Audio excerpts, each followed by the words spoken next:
I'm so glad you found your way here. Every night when you look up, you see an object that shouldn't exist. The moon formed from one of the most transformative moments in our planet's history. And tonight you'll discover how that ancient encounter created the celestial companion that lights our darkness. Welcome to Get Sleepy Science. Wherever you are right now, perhaps gazing at moonlight through your window, or simply feeling the quiet pull of the evening, allow yourself to rest in this moment. We'll drift through 100 space facts about lunar origins, from the violent birth of our solar system to two young worlds meeting in space, to the moment debris began gathering into the sphere we call home. These quiet journeys through space create a cosmic community of peaceful minds. A gentle like and subscribe helps other sleepless souls discover this peaceful space too. It only takes a moment, but it means the universe to us. One quiet tap, one sleepy soul at a time. Settle deeper into your pillows now. Let your shoulders drop, your breathing slow and steady. You don't need to hold on to any of this cosmic knowledge. Just feel that peaceful heaviness spreading through you, like you're floating weightless in the vast, silent darkness between stars, drifting gently toward sleep. Close your eyes and breathe deeply. You're floating where starlight paints pathways through infinite space. Let your mind drift with cosmic silence. And now we begin. The moon hangs in our sky at an average distance of about 250,000 miles from Earth. That's roughly the distance you'd travel if you drove around Earth's equator 10 times. When you look up at night, you're seeing an object with a diameter of 2,170 miles, about 1/4 the size of our planet. The moon appears roughly the same size as the sun in our sky, which is why we experience those breathtaking total solar eclipses. But here's something curious. The moon is actually moving away from us. Right now, as you rest here listening, the moon is drifting outward at about 1.5 inches per year, roughly the rate your fingernails grow. Scientists measure this using laser beams bounced off reflectors that Apollo astronauts left on the lunar surface more than 50 years ago. Each year, the moon retreats just a little farther into the darkness of space. The moon is the 5th largest satellite in our solar system, but it's unusually large compared to Earth. Most moons orbiting other planets are tiny specks next to their hosts. Jupiter's moon Ganymede and Saturn's moon Titan are bigger than our moon, but they orbit planets that are hundreds of times more massive than Earth. Our moon, by contrast, has about 1% of Earth's mass, making it unusually large for a natural satellite orbiting a rocky planet. This makes the Earth-Moon system more like a double planet than a typical planet-satellite pair. Some astronomers even refer to it as a binary system. This unusual size relationship was one of the first clues that something extraordinary must have happened in our planet's past. Normal planetary formation processes don't typically create such large moons around rocky planets like ours. Something different, something transformative, shaped our cosmic partnership. For most of human history, the moon's origin remained a mystery wrapped in mythology. Ancient cultures created beautiful stories to explain that glowing disk in the night sky. Some believed it was a goddess riding across the heavens.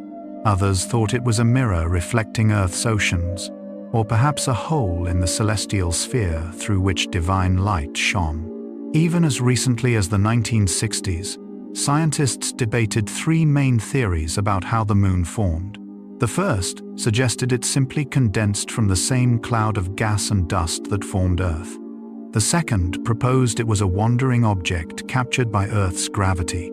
The third idea claimed that Earth spun so fast early in its history that a piece broke off and flew into orbit. None of these theories could explain all the moon's peculiar characteristics. The Apollo missions changed everything. Between 1969 and 1972, 12 astronauts walked on the lunar surface and brought back 842 pounds of moon rocks. These samples were treasures beyond measure, fragments of another world that scientists could finally touch and analyze in laboratories here on Earth. What they discovered was surprising. The moon's rocks looked similar to Earth's mantle rocks in many ways, but with crucial differences. They contained almost no water. They had very little iron compared to Earth. And most puzzling of all, their chemical isotopes, those atomic fingerprints that identify where materials came from, matched Earth's composition almost perfectly. It was as if the moon and Earth were made from the same cosmic clay, yet somehow separated into two distinct bodies. In the mid-1970s, planetary scientists began proposing a radical new idea. What if the moon didn't form alongside Earth, wasn't captured from elsewhere, and didn't split off from a rapidly spinning planet? What if instead, something encountered us? They imagined a Mars-sized object meeting the young Earth billions of years ago. The encounter was so energetic that rock transformed into vapor, and molten material flowed into space like a cosmic fountain, creating a ring of debris around our planet. From this ring, the moon could have coalesced, gathering itself together like raindrops forming from clouds. This became known as the giant impact hypothesis. It sounded almost impossible, yet it explained so many of the moon's mysterious properties that scientists couldn't ignore it. A new story was beginning to emerge. Scientists named the hypothetical impactor Theia, after the Greek Titan who was the mother of the moon goddess Selene. According to the theory, Theia formed in the same region of the early solar system as Earth, likely at one of the stable Lagrange points, where the gravitational pulls of the Sun and Earth balanced out. For millions of years, Theia grew by accumulating smaller rocks and debris, eventually reaching a size comparable to Mars. But these stable positions weren't perfectly stable. Small gravitational nudges from other planets, particularly Jupiter, could have slowly pushed Theia out of its orbital niche. Eventually, perhaps after 10 or 20 million years, Theia's orbit crossed Earth's path, setting the stage for a cosmic encounter that would reshape our planet forever. Picture the early solar system as a cosmic construction zone. 4.5 billion years ago, the region where we live now was crowded with planetary embryos, half-formed worlds still gathering mass. Earth wasn't fully grown yet, perhaps only half or three-quarters of its current size. Theia, roughly the size of present-day Mars, orbited in that same congested neighborhood. The temperature in this region was scorching, with surfaces glowing red from the heat of repeated impacts and radioactive decay. There was no water, no atmosphere, no life, just worlds of molten rock colliding and merging in the darkness. The young sun, only 70% as bright as it is today, cast a dimmer light on this transformative dance of creation. On the day it happened, if anyone could have watched from a safe distance, they would have seen Theia approaching Earth at about 9 miles per second, roughly 300 times faster than the speed of sound travels through air.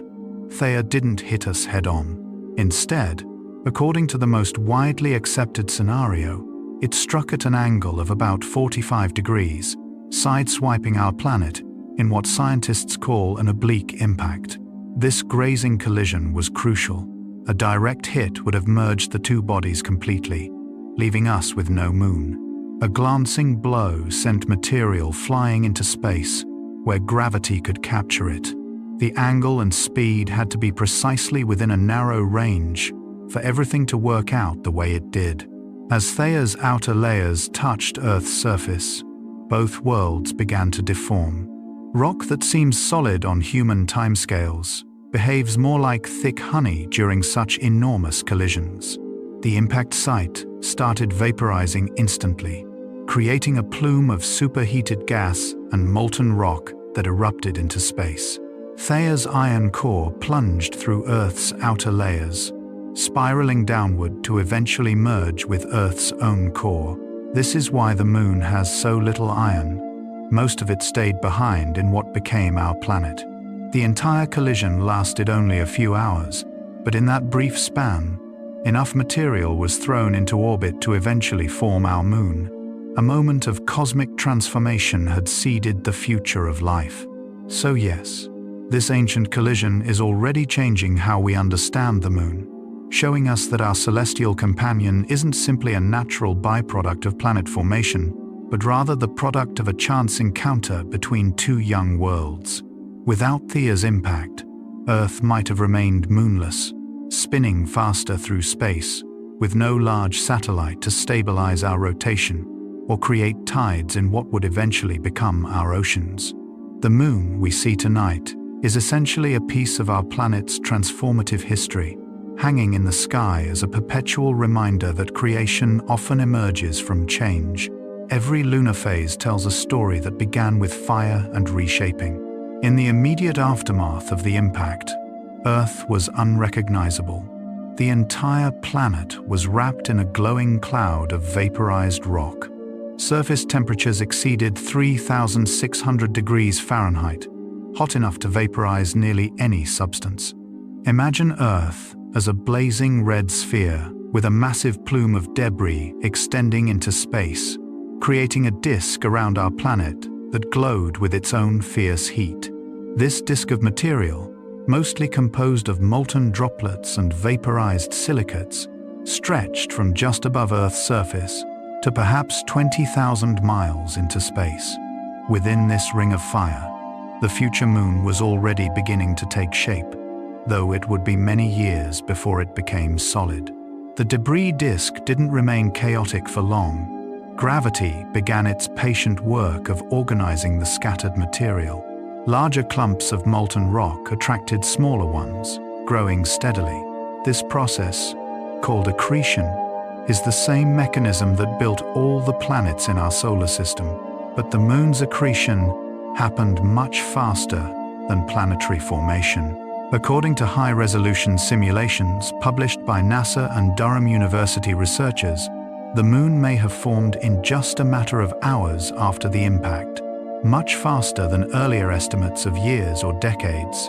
The material was already concentrated in a disk, held there by Earth's gravity, waiting to clump together into a single large body. As pieces collided and merged within the debris disk, they released tremendous amounts of heat. Each collision between two chunks of rock converted their motion into thermal energy. The growing proto-Moon was essentially a ball of magma from the moment it began forming. Its entire surface was an ocean of molten rock, glowing orange and red against the darkness of space. This ocean of liquid stone is called a magma ocean, and the evidence for it still exists today in the composition of lunar rocks. The Moon's crust formed as lighter minerals floated to the top of this magma ocean and slowly crystallized over hundreds of millions of years. The young Moon orbited much closer to Earth than it does today. Initial calculations suggest it formed at a distance of only about 15,000 miles from our planet's surface. At that proximity, Earth would have filled half the lunar sky, appearing 80 times larger than the Moon appears to us now. The mutual tidal forces between the two bodies were immense. Earth's gravity stretched and squeezed the molten Moon, keeping it hot and plastic. The Moon's gravity raised enormous tides in Earth's own magma ocean, creating bulges of molten rock hundreds of miles high that raced around our planet's surface. In those early days, Earth was spinning much faster than it does now. A day lasted only about 5 hours. The Moon completed an orbit around Earth in less than a week.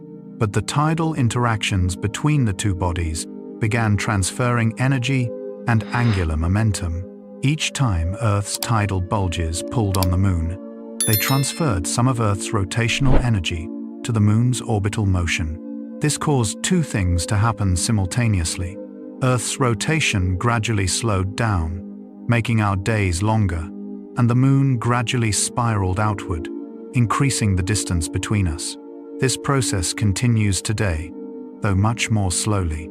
The Moon also began rotating. Initially, it probably spun much faster than it orbited Earth, but the same tidal forces that were pushing it outward were also affecting its rotation. Earth's gravity created bulges in the Moon's surface, and these bulges always tried to align with Earth. When the Moon rotated faster than it orbited, Earth's gravity pulled backward on the near-side bulge, creating a braking force. Over millions of years, this tidal braking slowed the Moon's rotation until it matched its orbital period, a state called tidal locking. This is why we always see the same face of the Moon from Earth. As the Moon cooled and solidified, something remarkable happened. The lightest minerals, particularly a white rock called anorthosite, floated to the top of the magma ocean and formed the lunar highlands. These bright, heavily cratered regions are the oldest parts of the Moon's surface, dating back more than 4 billion years. Meanwhile, denser minerals sank toward the Moon's core. This process of differentiation created distinct layers within the Moon, similar to how oil floats on water. The evidence of this ancient magma ocean is written across the lunar surface in the composition and distribution of different rock types. The giant impact hypothesis explains many puzzling features of the Moon. It accounts for why the Moon is so large relative to Earth, why it has so little iron, and why its rocks have compositions similar to Earth's mantle. It explains the Moon's lack of water and volatile elements, which would have been vaporized during the impact. It even explains why the Moon's orbit is tilted slightly compared to Earth's equator, something that wouldn't happen if the Moon formed alongside our planet. But for decades, the theory faced one significant challenge that nearly overturned it entirely. Scientists call it the isotope crisis. When researchers analyzed lunar samples in detail, they found something unexpected. Multiple isotope systems in moon rocks, including oxygen, titanium, and tungsten, were nearly identical to Earth's, much more similar than they should be if the Moon formed primarily from Theia's material, as the original models predicted. Different bodies in the solar system have distinct isotopic signatures, like chemical fingerprints. Mars, Venus, and various meteorites all have different isotope ratios. For the Moon to match Earth so precisely, most of its material must have come from Earth itself, not from the impactor. This discovery sent researchers back to their computers and theoretical models.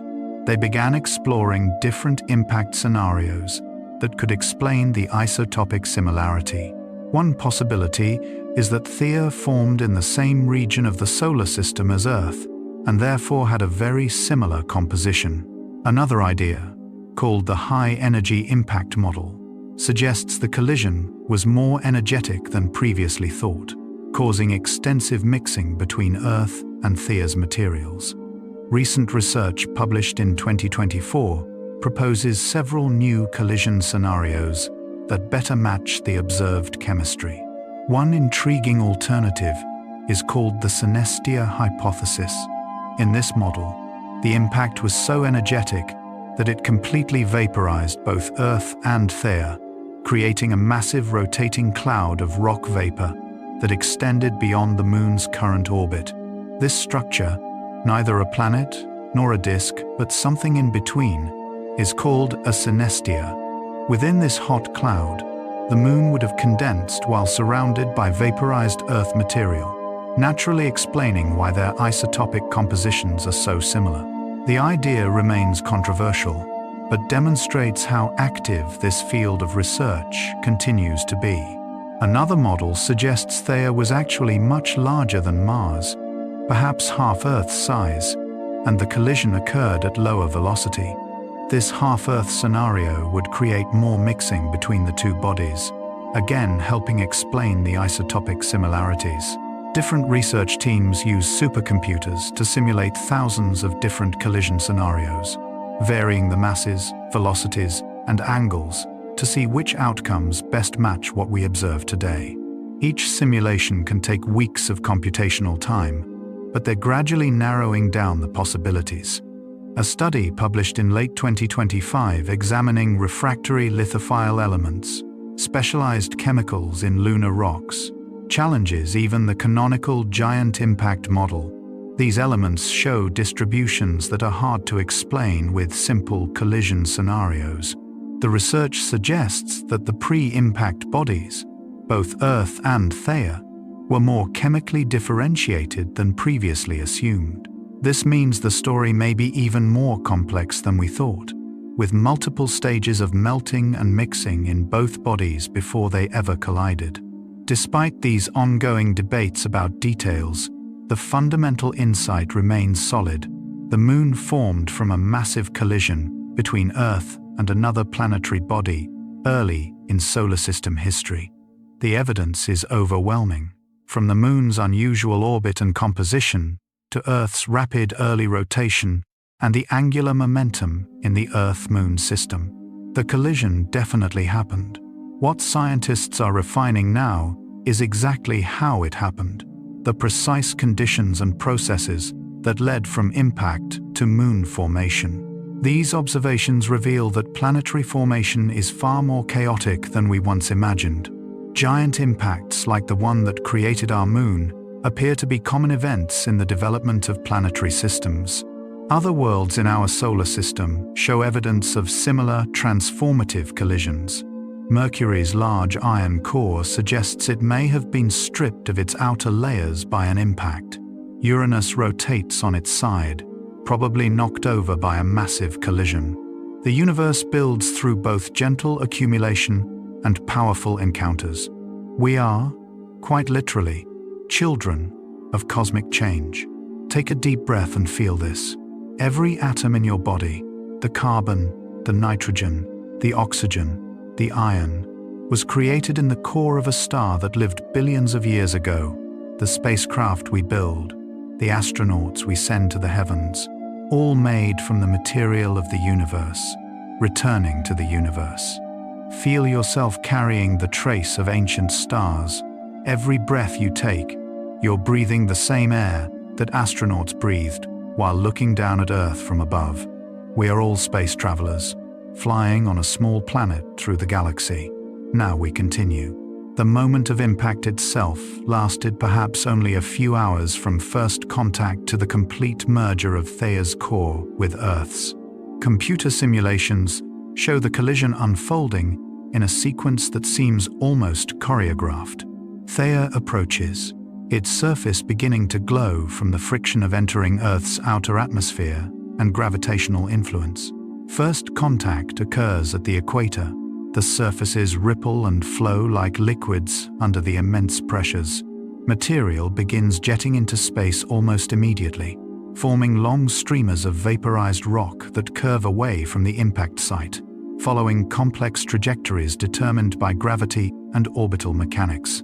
Within the first 15 minutes of the collision, more than 2.5 moon masses worth of material had been ejected into space. Some of this debris escaped Earth's gravitational pull entirely and was lost to the solar system. Some fell back to Earth, but a significant portion, perhaps equivalent to 2 or 3 times the Moon's current mass, entered orbit around our planet. This material was incredibly hot, with temperatures exceeding 4,000 degrees Fahrenheit. Most of it wasn't solid rock, but rather a mixture of vaporized silicates and molten droplets, creating a glowing ring that radiated enough heat to be visible across the solar system. The composition of this debris disk is crucial to understanding how the Moon formed. According to the original canonical model from the 1980s, most of the disk material came from Theia's mantle, with only about 20% from Earth. But this created the isotope problem we mentioned earlier. More recent models suggest the mixing was more thorough, with perhaps 40 to 60% of the disk material coming from Earth. The exact proportions depend on the impact angle, velocity, and the masses of both bodies. The answer to this question is still being refined by researchers today. Inside the debris disk, conditions were extraordinary. The pressure was lower than atmospheric pressure on Earth's surface, more like being high in the stratosphere. The temperature gradient was extreme, from thousands of degrees near the inner edge close to Earth to perhaps a few hundred degrees at the outer edges. Material constantly collided and merged, grew and broke apart, in a churning dance of accretion. Vaporized rock condensed back into tiny solid particles, which then collided and stuck together, gradually building larger and larger chunks. The entire disk glowed with its own light, a second sun hanging in Earth's sky. Within this disk was an invisible boundary called the Roche limit. This is the distance at which tidal forces from Earth would tear apart any object trying to hold itself together with its own gravity. For the Moon, this limit was about 11,500 miles from Earth's center, or about 7,000 miles above the surface. Material inside the Roche limit couldn't clump together into a single large body. Instead, it formed a ring of debris. Only beyond this limit could gravity pull material together into what would become the Moon. The proto-Moon likely began as several large clumps in the outer disk, each one gathering material from its surroundings. These moonlets orbited Earth independently at first, gradually growing through accretion, but their orbits eventually caused them to collide and merge. Over perhaps a few decades to a few centuries, these separate bodies coalesced into a single large moon. Each collision between moonlets released tremendous energy, adding to the heat that kept the young moon molten. The moon was never solid during its formation. It was liquid rock from surface to core. As the moon grew, it began affecting the remaining debris disk. Its gravity stirred and herded nearby particles, clearing out a gap in the disk along its orbital path. Material interior to the moon's orbit gradually fell back to Earth, adding to our planet's mass. Material outside the moon's orbit either got captured by the moon, increasing its size, or was flung into new orbits by gravitational interactions. Within a few thousand years, the disk was essentially gone, consumed by the moon or lost back to Earth or space. The young moon was enormous in Earth's sky. At its initial distance of perhaps 15,000 miles, it appeared roughly 15 times larger in the moon's sky than the moon appears to us today, a massive blue sphere dominating the heavens. If you could have stood on the newly solidified Earth beneath a molten sky and looked up, you would have seen this glowing red sphere, with its maria and highlands not yet formed, just a roiling ocean of liquid rock, with waves and convection patterns visible as darker and lighter regions across its face. The tides it raised on Earth would have been hundreds of times stronger than today. This orbital dance between Earth and Moon has continued for 4.5 billion years, slowly separating the two bodies. The Moon we see tonight is about 30 times farther away than it was at birth. Eventually, billions of years in the future, the Moon will be so distant that total solar eclipses will no longer occur. The Moon's disk will appear too small to completely cover the Sunday. The perfect balance we enjoy now is temporary, a gift of our particular moment in cosmic time. As the lunar magma ocean cooled, it took millions of years to solidify completely. Heat radiated away into space from the surface, but the interior remained molten for much longer. As the surface cooled, a solid crust began forming, probably starting with floating crystals of anorthosite. These light-colored crystals accumulated at the surface like ice on a pond, creating a floating lid of solid rock. Below this crust, the magma ocean continued to churn and convect, with hotter material rising and cooler material sinking, gradually cooling from the outside in. Underneath the forming crust, a remarkable process was occurring. As minerals crystallized out of the magma ocean in sequence, denser minerals sank toward the center, while lighter minerals rose toward the surface. This created distinct layers within the Moon. The very last materials to crystallize were enriched in elements that don't easily fit into the crystal structures of common minerals. These elements accumulated into a layer enriched with uranium, thorium, and potassium, radioactive elements that continue producing heat through their decay even today. This layer may help explain some of the Moon's ancient volcanic activity. Once the magma ocean solidified, the Moon looked very different from what we see today. The entire surface was bright white, covered with anorthosite highlands. There were no dark maria yet. Those would come much later. The surface was already beginning to accumulate craters from the constant bombardment of debris still clearing out of the inner solar system. Without an atmosphere to burn up incoming meteorites, every object, from tiny grains to mountain-sized boulders, that struck the moon left its mark on the virgin crust. About 600 million years after the moon formed, something remarkable happened. The period, called the Late Heavy Bombardment, began when a surge of asteroids and comets pummeled the inner solar system around 3.9 billion years ago. This bombardment may have been triggered by the giant planets, Jupiter and Saturn, shifting their orbits and destabilizing the asteroid belt. For 200 million years, impacts were far more frequent than before. Giant asteroids, some dozens of miles across, crashed into the moon, excavating enormous basins that would later fill with dark lava. These impact basins punched through the lunar crust in multiple places, creating cracks and fractures that extended deep into the moon's interior. At the time, the moon's interior was still partially molten, containing pockets of magma enriched with iron and titanium. These dense magmas began rising through the fractures, reaching the surface and flooding the giant impact basins with dark lava flows. This created the dark patches we call maria, Latin for seas. Though there was never any water there, the maria give the moon its distinctive appearance. This evidence suggests that the moon remained geologically active for much longer than we once thought. Volcanic eruptions continued for billions of years after the moon formed, with the youngest maria forming perhaps only 1 or 2 billion years ago.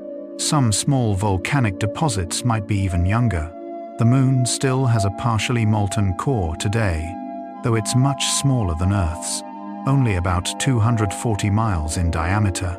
Occasional moonquakes, detected by seismometers left by Apollo astronauts, remind us that the moon isn't completely dead, just sleeping deeply. You're still here, still awake, still drifting with us through these stories. Take a slow breath. Notice how your body feels a little lighter now, as if gravity itself has loosened its grip just slightly. We're traveling through space together, you and I and everyone listening, in the quiet dark, floating through facts like asteroids, drifting through the void. There's no rush, no destination, just the gentle momentum of curiosity carrying us forward. Let's continue. Let's think about energy for a moment. The encounter that formed the moon released extraordinary amounts of energy, enough to reshape both worlds completely and send materials streaming into space. Most of that energy went into heating and vaporizing rock. Some went into deforming Earth's shape and spinning it faster. Some energy was carried away by debris that escaped into space. The amount of energy involved is hard to comprehend, but consider this. The impact heated portions of both worlds to temperatures exceeding 30,000 degrees Fahrenheit, hotter than the surface of the Sunday. Rock didn't just melt, it vaporized into gas. The angular momentum budget of the Earth-Moon system provides strong evidence for the giant impact. Angular momentum is a measure of rotational motion, and it's conserved in closed systems. Today, the combined angular momentum of Earth's rotation and the Moon's orbit around Earth is about 3 times what we'd expect if Earth formed alone. This excess angular momentum had to come from somewhere, and a glancing blow from a Mars-sized impactor provides exactly the right amount. The numbers work out remarkably well, one of the theory's strongest confirmations. The impact angle was crucial. If Theia had struck Earth head-on, the two bodies would have merged completely, their iron cores combining, their rocky mantles mixing thoroughly. We would have ended up with a larger Earth and no moon. If the impact had been too oblique, merely grazing Earth's surface, most of Theia's material would have continued past us, escaping back into independent orbit around the Sunday. Only an intermediate angle, somewhere between 30 and 60 degrees, produces the observed outcome: a merged Earth with enhanced mass and a moon in orbit. The impact velocity also had to fall within a specific range. Too slow, and the collision would simply merge the two bodies without ejecting enough material into orbit. Too fast, and too much energy would be imparted, sending debris flying off into space rather than settling into orbit. The canonical model uses an impact velocity near the escape velocity of the Earth Theia system, about 9 miles per second. This is fast enough to vaporize rock and eject material, but slow enough that Earth's gravity could capture significant amounts in orbit. Computer simulations reveal fascinating details about how the debris disk evolved. Initially, the ejected material didn't form a uniform ring. Instead, it created spiral arms and clumps, regions of higher and lower density swirling around Earth. These density variations were the seeds of moon formation.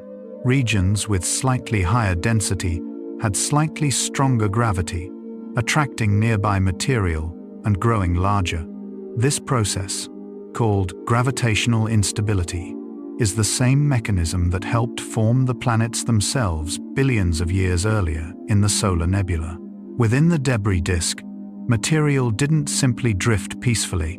Particles collided constantly at speeds of hundreds of feet per second. Most of these collisions resulted in sticking rather than shattering, because the particles were sticky, either molten on the surface or covered with a condensed layer of vapor. Each successful collision grew the particle slightly larger, increasing its gravitational pull and making it even more effective at sweeping up nearby material. The largest chunks grew exponentially, quickly dominating their local neighborhoods and eventually merging into the proto-moon. The disk gradually cooled through radiation, emitting infrared light into space. As it cooled, vaporized rock condensed back into liquid, and eventually liquid rock crystallized into solid particles. This cooling process took perhaps a few years to decades, depending on which models you trust. During this time, the proto-moon was growing rapidly, its gravitational influence extending farther and farther through the disk.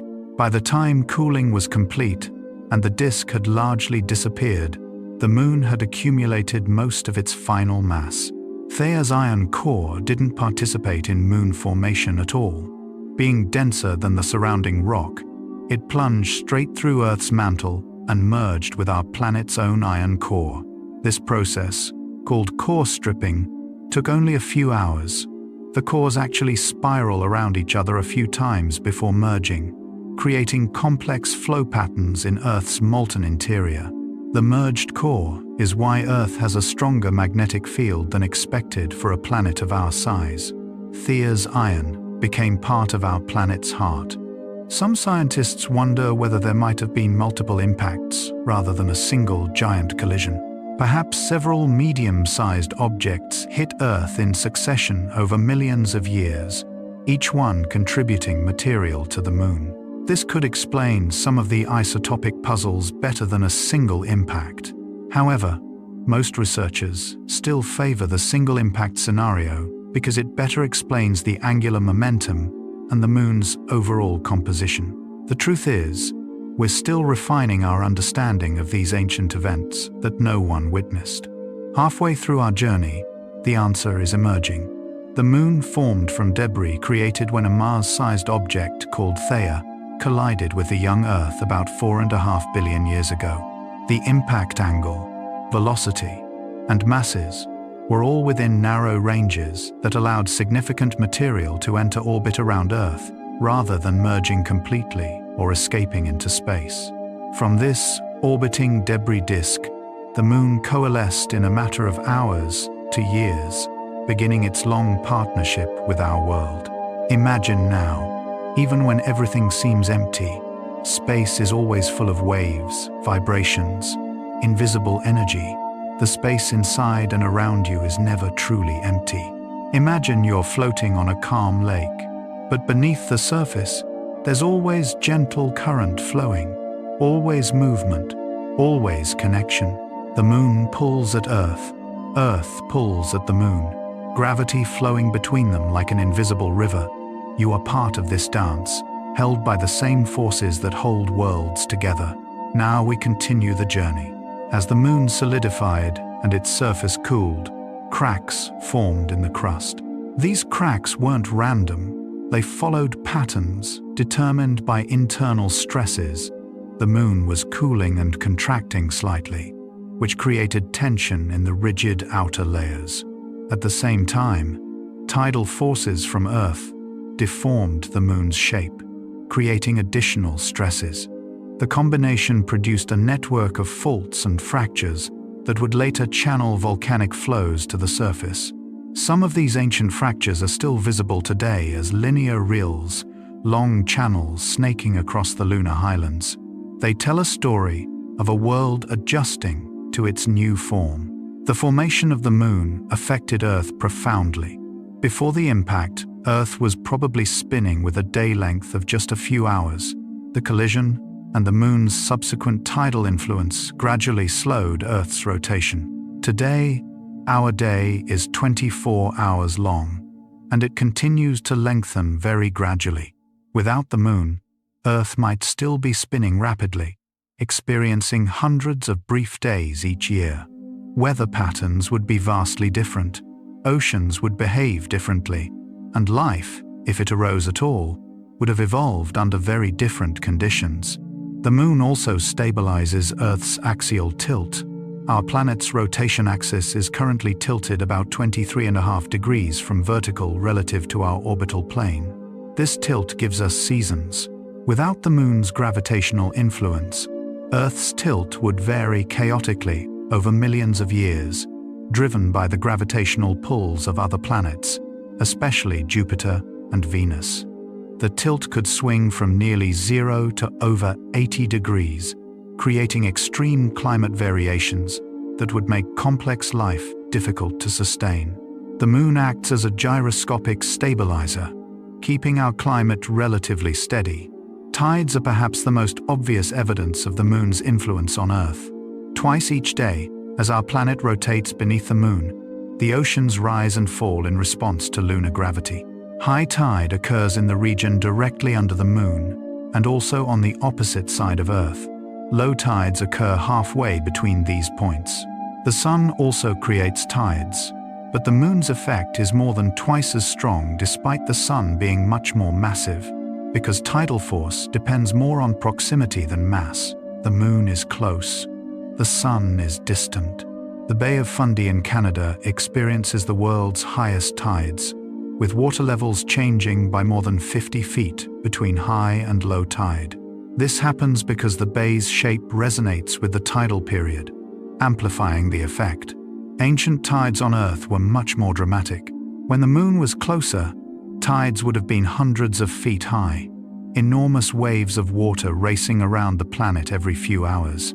These massive tides dissipated tremendous amounts of energy, heating the ocean floors and potentially playing a role in early chemical reactions. Ancient coral fossils from the Devonian period, about 400 million years ago, showed daily growth rings, suggesting there were about 400 days per year at that time, meaning each day was only about 22 hours long. Tidal rhythms preserved in ancient tidal deposits tell similar stories. The moon has been gradually retreating, and Earth's rotation has been gradually slowing for all of geological history. The past was faster, briefer, more intense. The moon's influence extends beyond tides. It affects ocean currents through tidal mixing, bringing nutrients from the deep ocean to surface waters.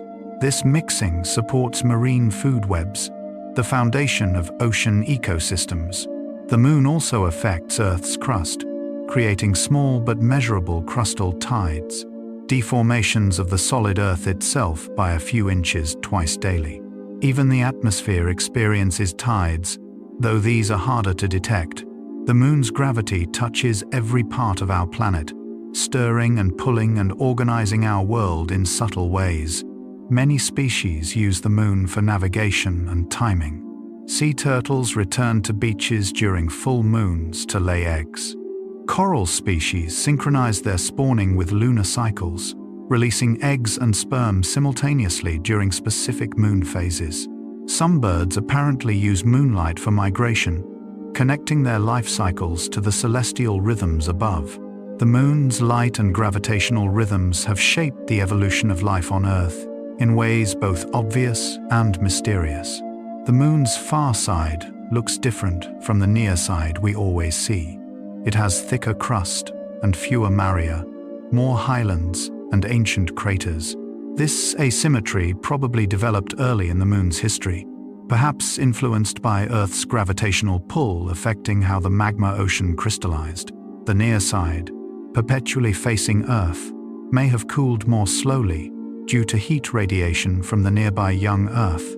This slight difference in cooling history led to variations in crust thickness that influenced where lava could later reach the surface. One of the largest impact structures in the solar system is on the moon's far side, the South Pole Aitken Basin. This enormous scar stretches 1,600 miles across and 5 miles deep, excavated by an asteroid impact about 4 billion years ago. The impact was so powerful, it may have punched through the entire lunar crust and excavated material from the upper mantle. Studying this basin helps scientists understand the moon's internal structure and composition, offering a window into layers normally hidden beneath the surface. Water exists on the moon, though not in liquid form. Recent spacecraft have detected water molecules and ice in permanently shadowed craters near the lunar poles. These craters never see sunlight, maintaining temperatures around -230 degrees Fahrenheit, cold enough to preserve ice for billions of years. The water probably came from comet impacts, brought to the moon during the bombardment periods that followed its formation. This ice could be valuable for future lunar exploration, providing drinking water and potentially rocket fuel. The moon has no global magnetic field today, but ancient lunar rocks show evidence that one existed billions of years ago. This magnetic field probably came from a liquid iron core that generated magnetic fields through dynamo action, similar to Earth's magnetic field. As the moon cooled and its core solidified, the magnetic field faded away.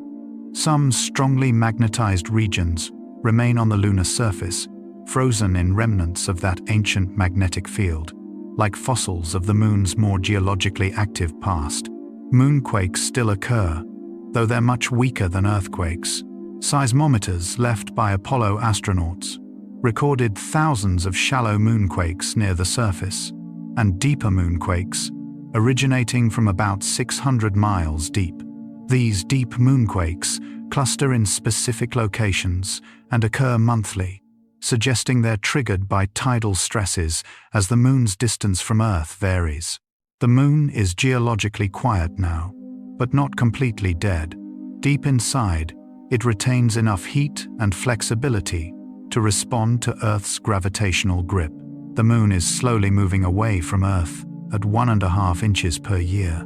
This has been measured with extraordinary precision using laser ranging experiments. Astronauts left retroreflectors on the lunar surface, special mirrors that reflect light directly back toward its source. Scientists bounce laser pulses off these mirrors and measure the round-trip travel time.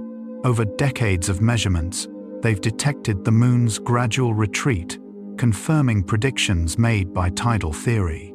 The separation continues steadily, imperceptibly reshaping our cosmic relationship.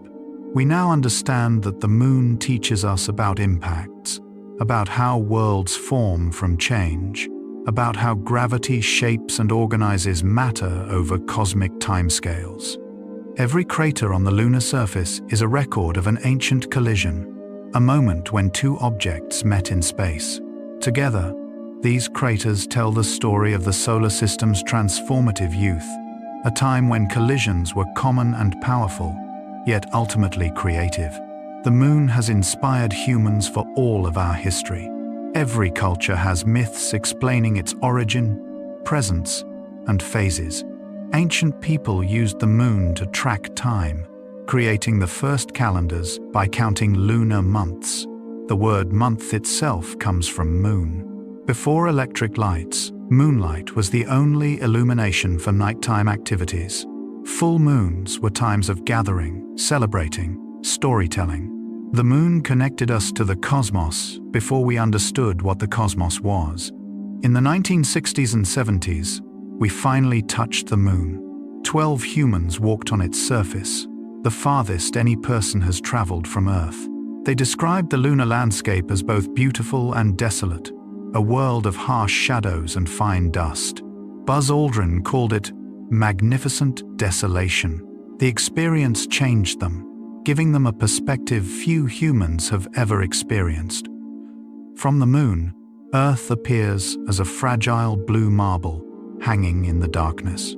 The Apollo missions brought back 842 pounds of lunar samples. These rocks are some of the most studied materials in science. They've revealed the moon's age, approximately 4.5 billion years, nearly as old as the solar system itself. They've shown us the moon's volcanic history, its impact history, and provided crucial evidence for the giant impact hypothesis.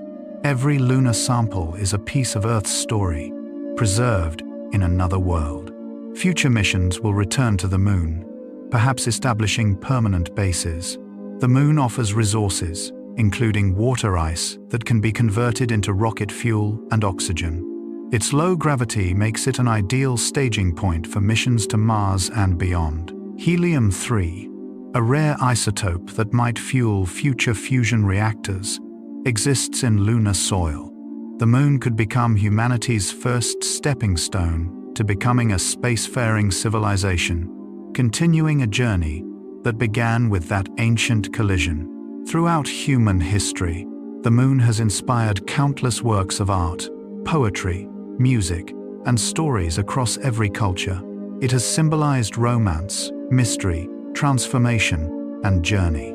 The word lunatic comes from lunar, reflecting ancient beliefs about the moon's influence on human behavior.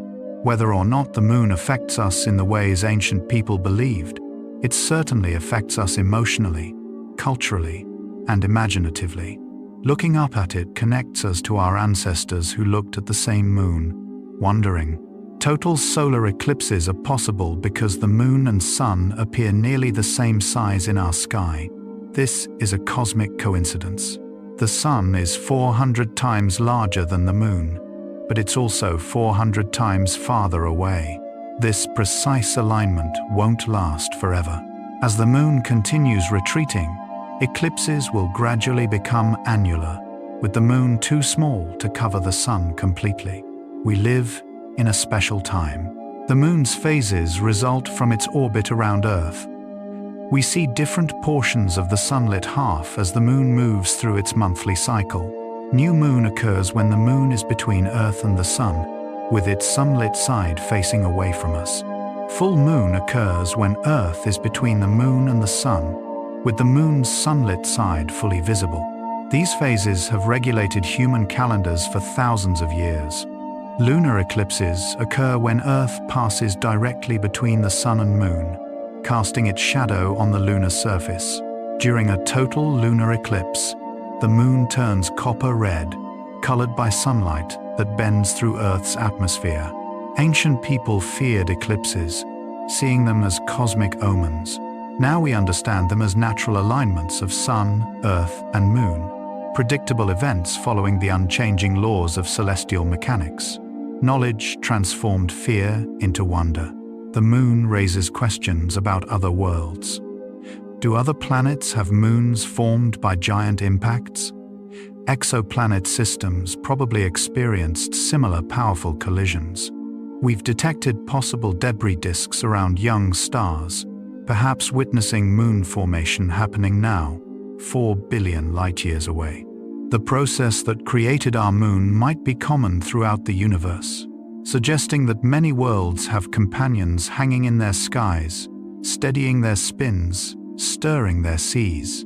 The giant impact hypothesis has taught us that planetary systems form through both gradual accumulation and sudden transformation.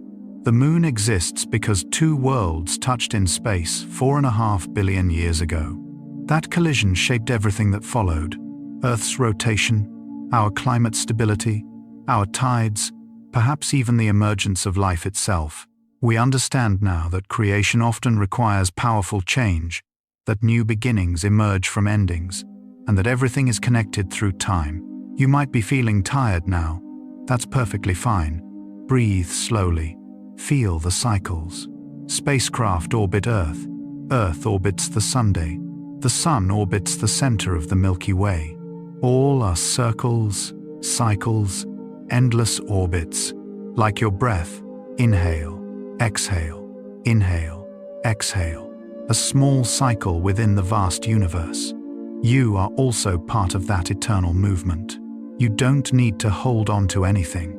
Let everything unfold in its perfect order, like planets silently rotating in their orbits, unhurried, unresisting, simply existing. We're almost there now. The moon teaches us that powerful transformation can create beauty. The encounter that formed it was profound, reshaping both worlds and creating something new. Yet from that change emerged something that has guided travelers, inspired poets, stabilized climates, and perhaps made life on Earth possible. The moon hangs in our sky as proof that endings and beginnings are woven together, that creation and change are two faces of the same cosmic process. What seems overwhelming in the moment becomes, given enough time, the foundation of something new and precious. We are made of the same materials as the moon. The calcium in your bones, the iron in your blood, the oxygen you breathe, all came from stars that lived billions of years ago. Those atoms gathered into Theia and Proto-Earth, met in space, scattered into the cosmos, and recombined into the moon and into the world that would eventually host you. You carry pieces of that ancient encounter within your body. You are, quite literally, made of transformed stardust. The moon connects us to deep time. When you look up at it, you see an object almost as old as Earth itself, bearing scars from billions of years of impacts. Its surface has changed very slowly, preserving ancient landscapes. In contrast, Earth's surface recycles itself through plate tectonics and erosion. The moon remembers what Earth has forgotten. It's a time capsule, a frozen record of the solar system's infancy, hanging overhead like a memory that refuses to fade. Moonlight is actually reflected sunlight, photons that traveled 93 million miles from the sun to the moon, bounced off lunar dust and rock, then traveled another 250,000 miles to your eyes. The light you see has journeyed through space, carrying information about the moon's composition and texture. Ancient peoples didn't know this, yet they still recognized moonlight as something special, softer and gentler than sunlight, transformative in its own way. The moon has no sound. There's no atmosphere to carry vibrations, so even the largest impacts happen in perfect silence. If you stood on the lunar surface, you'd hear nothing except your own heartbeat transmitted through your spacesuit and your breathing amplified in your helmet. It's the quietest place humans have ever visited. That silence is profound, a reminder of how rare and precious sound is, how special our atmosphere becomes when you leave it behind. Time passes differently on the moon. Not literally. Einstein's relativity does affect clocks in different gravitational fields, but the difference is negligible. Rather, a lunar day lasts 29.5 Earth days, 2 weeks of sunlight, followed by 2 weeks of darkness. Imagine waiting for sunrise for 350 hours. The moon's slow rotation creates an environment where patience isn't just a virtue but a physical reality woven into the fabric of time. The astronauts left footprints that will last millions of years. Without wind or rain to erase them, those marks in the lunar dust will remain until micrometeorites gradually blur them away over geological timescales. It's strange to think that evidence of humanity's visit will outlast most structures we've built on Earth. The moon preserves our first steps onto another world better than we ever could ourselves. Looking at the moon, you're looking at Earth's past, The material that forms it came partly from our planet's early mantle, launched into space and reformed. It's like seeing a piece of ancient Earth hanging in the sky, a reminder of what we were before tectonic plates resurfaced the world, before water filled the oceans, before life transformed the atmosphere. The moon is our origin story, written in stone and dust. The moon's gravity is 1/6 of Earth's. Walking there feels like floating with each step. Objects fall more slowly, gently descending rather than dropping. This gentler gravity allowed the astronauts to bounce and hop across the surface, moving in ways impossible on Earth. Everything becomes lighter, easier, slower. It's a world where weight means less, where the burden of gravity loosens its grip just enough to feel like freedom. The moon's phases follow a predictable cycle, repeating endlessly.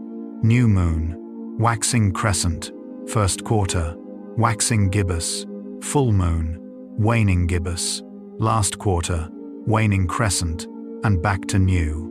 This rhythm has measured time for all of human history. Before clocks, before calendars, there was the moon, marking weeks and months with its changing face.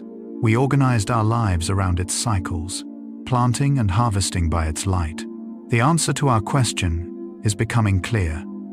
Yes, the moon formed from a collision, from Theia and Earth meeting in the young solar system. But more importantly, that collision created the conditions that made Earth habitable. The moon stabilized our planet, regulated our days, stirred our oceans. Without it, Earth would be a different world, perhaps one where complex life never emerged. The collision was necessary. We are children of that impact, as surely as we're children of the Sunday. The collision set Earth spinning at the right rate, established the tidal rhythms that shaped coastal ecosystems, created stable seasons through axial stabilization. Every aspect of Earth's environment that allowed life to develop and flourish connects back to that moment 4.5 billion years ago, when two worlds became one planet and one moon.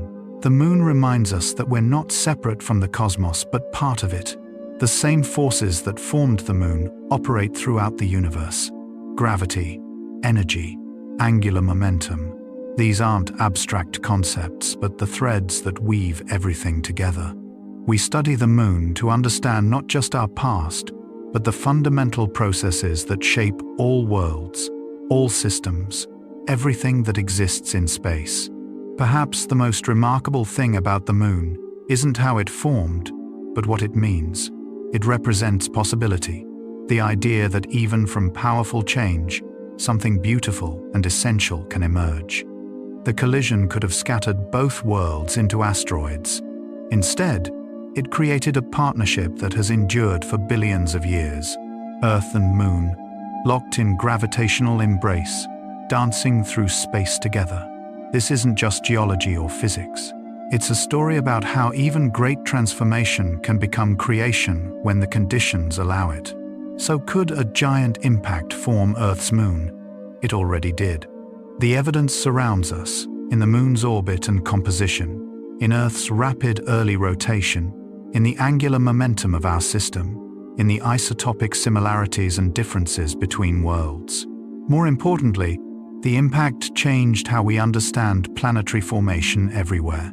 Giant impacts aren't rare accidents, but common events in the development of planetary systems.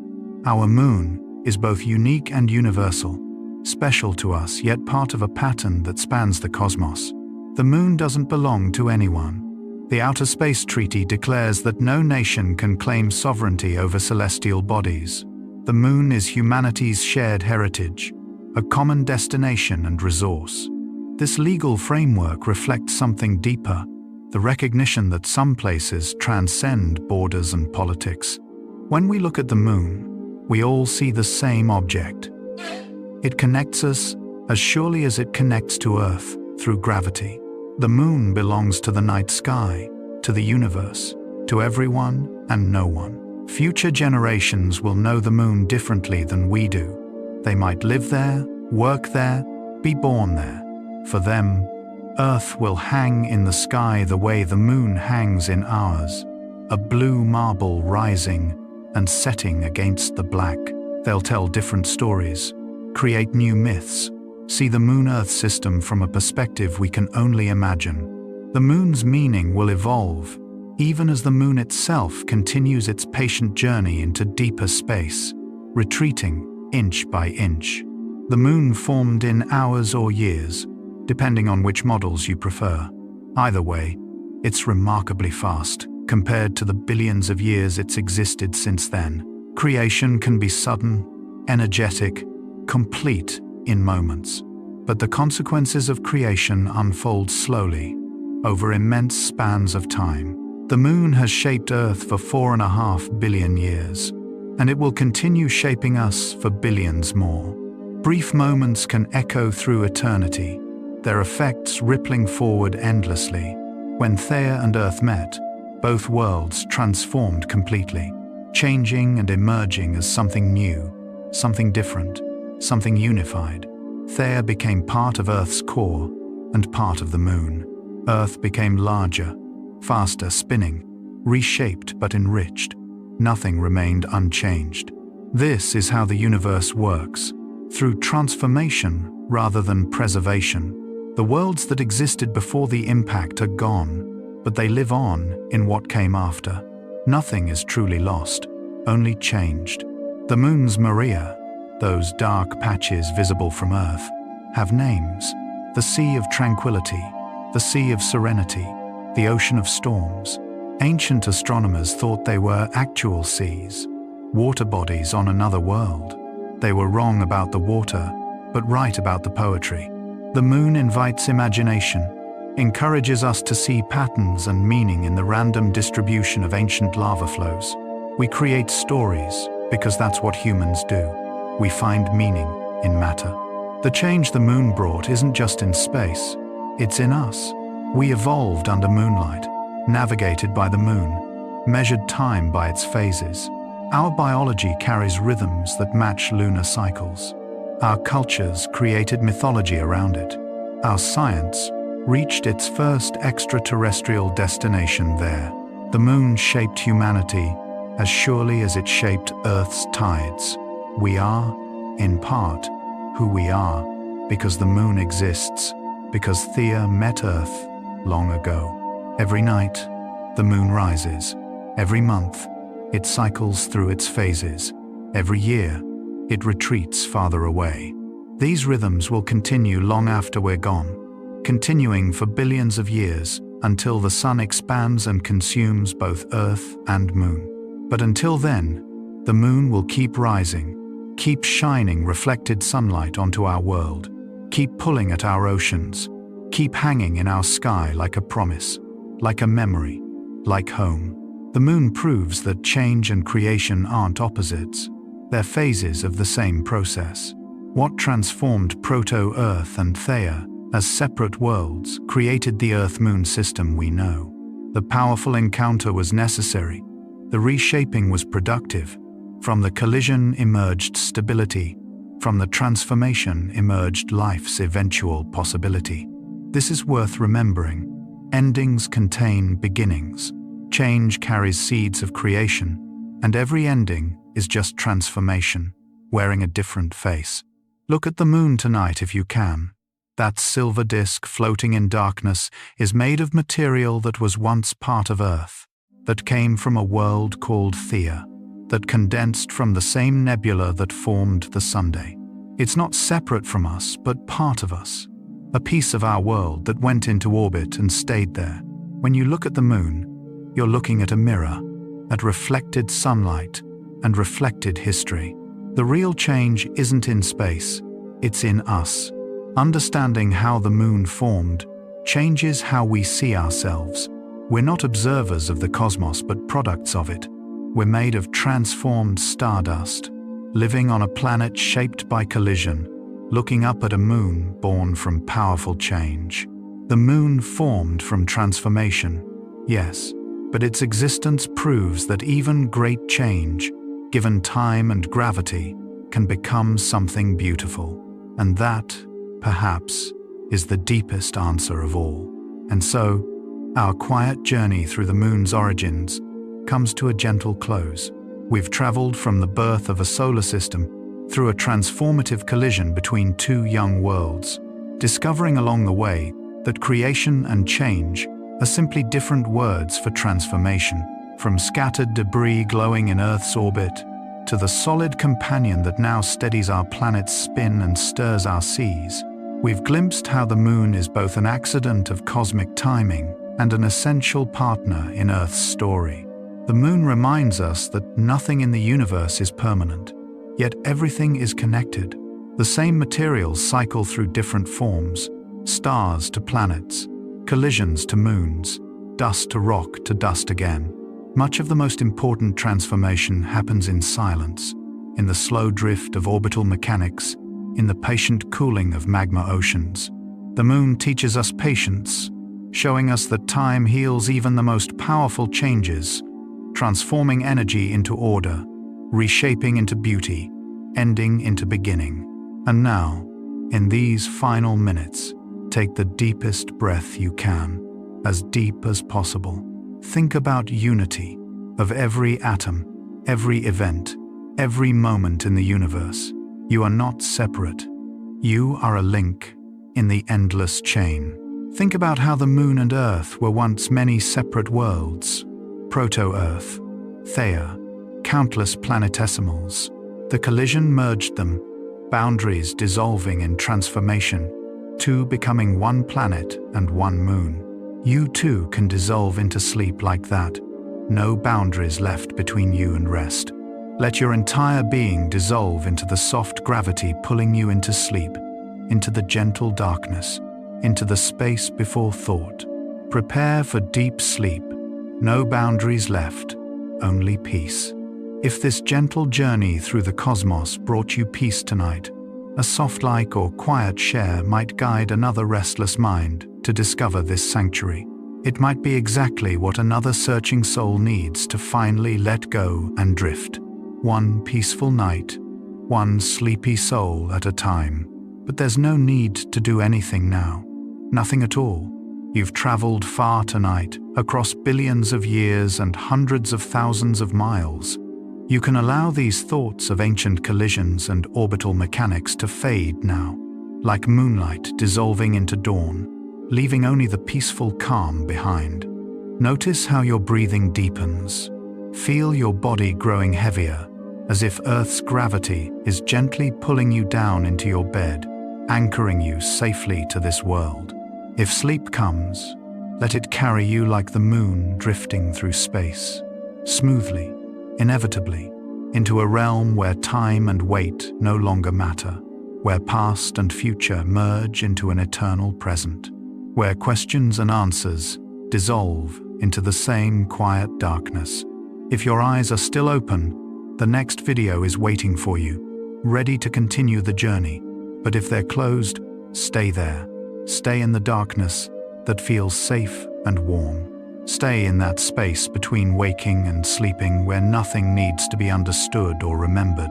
Tomorrow, the moon will still be there, slowly retreating into deeper space. The universe will still be unfolding its ancient patterns. But tonight belongs to stillness. Tonight belongs to rest. Rest well, fellow traveler through space and time. And remember, you are made of the same cosmic materials that formed the moon.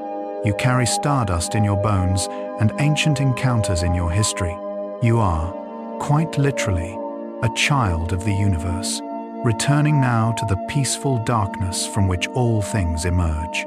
Fall asleep to gentle space facts, where science meets sleep. Dream deeper with bedtime astronomy. Relax, listen, and drift into sleep. Good night.